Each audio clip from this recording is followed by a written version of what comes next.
Can a Christian be afraid? The truth about fear. I greet you in the name of our Lord Jesus Christ. There is a question many believers carry deep in their hearts, but only a few dare to say it out loud. Can a Christian be afraid? Is it normal for a believer to feel fear? Because many times we hear, a true Christian has no fear, a real believer doesn't get weak, a spiritual person always lives in victory, and when you still feel afraid, you start to think something is wrong with you. But today I want to tell you the truth. That is not the full gospel. The problem of super Christians, so-called super Christians. In many places, a picture is presented that is simply not real, as if you must always be strong, as if you must never struggle, as if you must always smile, and this leads to something dangerous: hypocrisy. People begin to act. They smile, but inside they are fighting. They say, I am blessed, but deep down they are afraid, and that is not freedom. That is pressure. What does the Bible say about fear? Yes, the Bible says, 2 Timothy 1:7, for God has not given us a spirit of fear, but of power, love, and a sound mind. That is true, but it doesn't mean you will never feel fear. It means fear shouldn't control you. The heroes of faith were afraid too. Let's look at those whom God called righteous. Abraham, Genesis 12:13. He lied about his wife. He said, he was my sister. Why? Because he was afraid. And his son, Isaac, Genesis 26:7. He did the same thing, out of fear.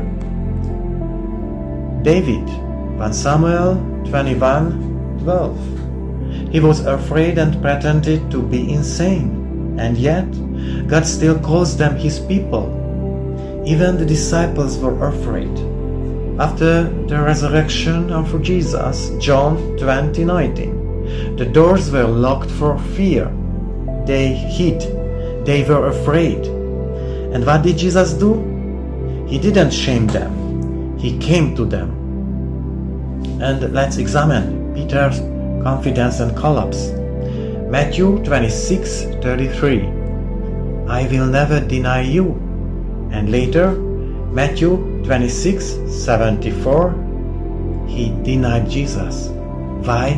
Because he was afraid, and still Jesus restored him.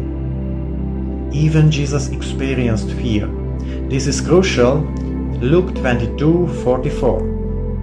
His sweat became like drops of blood. This is extreme anguish. Jesus was without sin, completely pure, perfectly obedient, and still he experienced deep distress. The root of fear. Hebrews 2:14-15. To free those who all their lives were held in slavery by their fear of death. The root of all fear is the fear of death. And this is exactly why Christ came, to set us free. Perfect love drives out fear. 1 John 4:18. Perfect love drives out fear. Notice this. It doesn't say, you must never feel fear.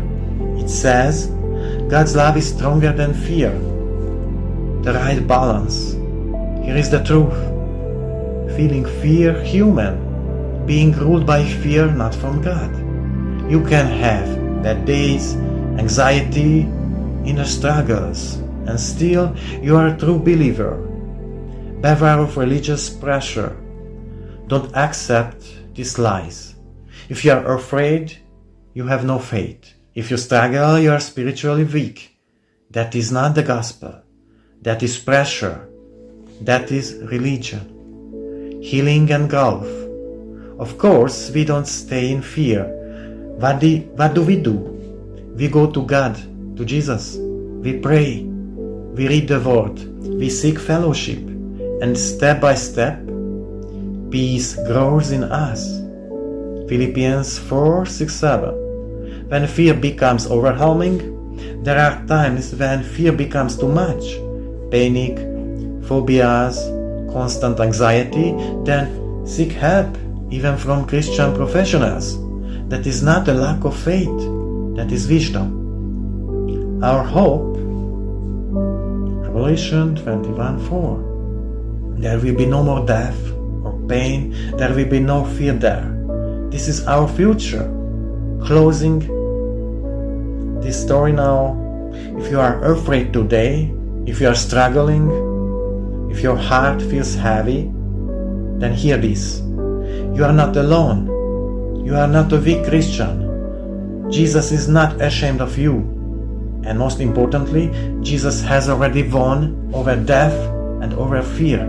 And one day, we will live in complete freedom. God bless you.